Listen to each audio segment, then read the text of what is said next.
My parents were both elementary music teachers. They were together as a couple until my dad passed recently, about 4 years ago. My dad and I were incredibly close. He was unconditionally loving and supportive, and I always strived to make him proud. Education was always a priority from my parents and from both sides. I believe I might have been the first child who was black to go from the 1st to the 12th grade in the Chappaqua school system. Being the only black kid in class, that's something that I knew very well, because that was kind of my path. From that early age on, I knew that I was different, and my parents said, just because you're different, you're gonna have to do better than everyone else to be considered equal. I had no idea that winning a Miss America title in 1983 would actually be so significant to people that had lived through the civil rights movement. And that, to me, was such an honor, but also something that I had no idea the weight, and that there might be some bad consequences. To have white people who wanted to kill me because I was black, and to have death threats against my family because they felt that I was tarnishing the Miss America crown because I was a black person.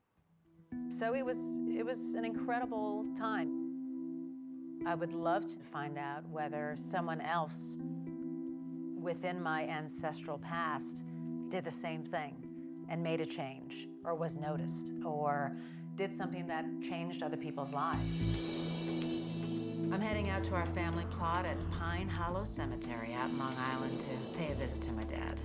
It feels like a good place to try and find some information on my dad's side of the family and to begin my journey.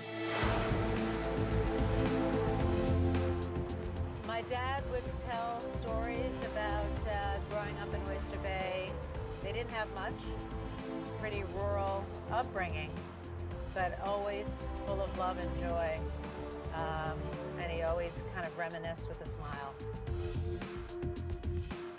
The cemetery is right back here.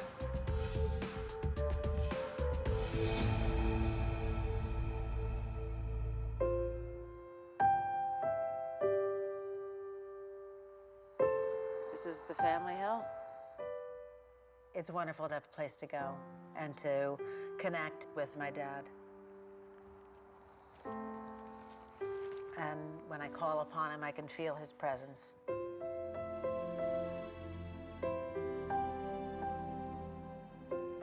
It's nice to start the journey here with my dad, searching for his roots on his behalf. He would be so happy to be on this journey with me, and I know he is.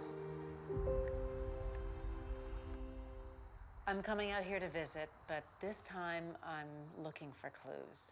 I'm hoping to find some information on my ancestors' headstones that I might not have noticed before.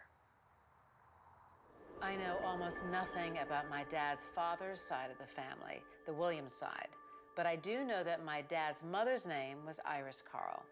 Her father was Frank Carl, and his father was my great-great-grandfather, David Carl.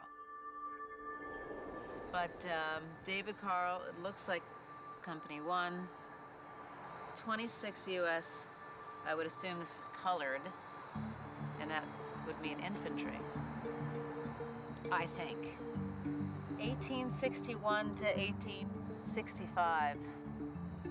I guess that would be the Civil War, which would be amazing. So that's a pretty big clue. My question would be, what happened to him? Did he make it, if he was a veteran in the Civil War, did he make it back alive? And what was the catalyst to make him want to serve?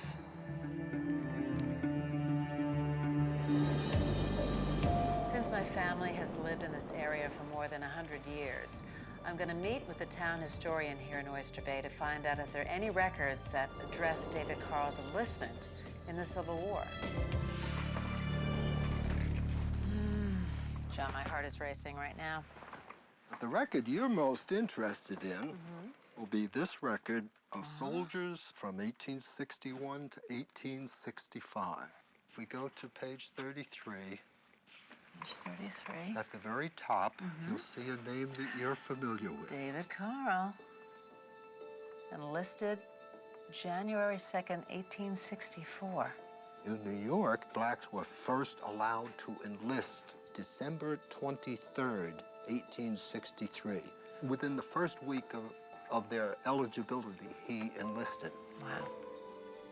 He was a brave man to sign up, especially in a time where there was a lot of uncertainty. There was quite a risk. There was quite an opposition and a big question as to would the black soldiers be accepted with the white soldiers?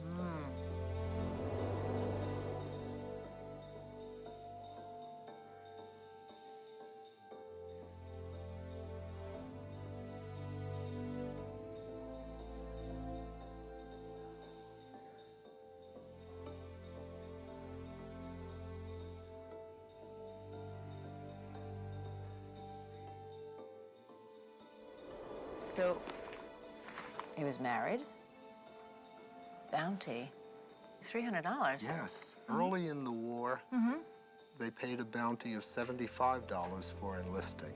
Really? By this time, the bounty had risen to $300. That's a lot of money back in the day. Yeah, so we have another record. This is a record of the purchase of land by David Carl on January 7th, 1864. So, 5 days later, after he enlisted, he purchased this land. The bounty was $300, and the land cost $200. Yeah. So he bought it to secure property for his wife and his family. This is where it all started. Discharged August 28th, 1865, P.O. address Oyster Bay, Queens County, New York. So he survived the war. He survived, yes.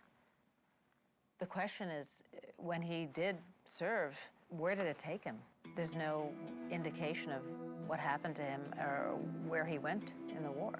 For that, you're going to have to go to the National Archives. National means Washington, D.C.?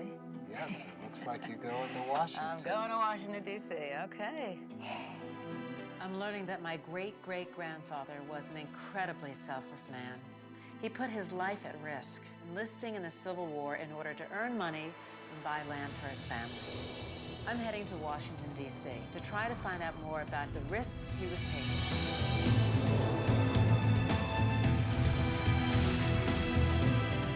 I want to take a look on Ancestry.com to see if there are any other records on David Carl. Let's load it up. 1870 census. So David Carl, 27, male, mulatto. Okay, Louisa, 27, same age. His wife, W. She was white. And then the kids were MM, mulatto. One of them, my great-granddad. But in 1870, to be an interracial couple. So he was married to Louisa when he went to war. Being free in the United States meant something. He had the freedom, obviously, to marry who he wanted. In a time where I can't imagine how difficult that would have been. It was difficult within my lifetime. And I'm 4 generations after.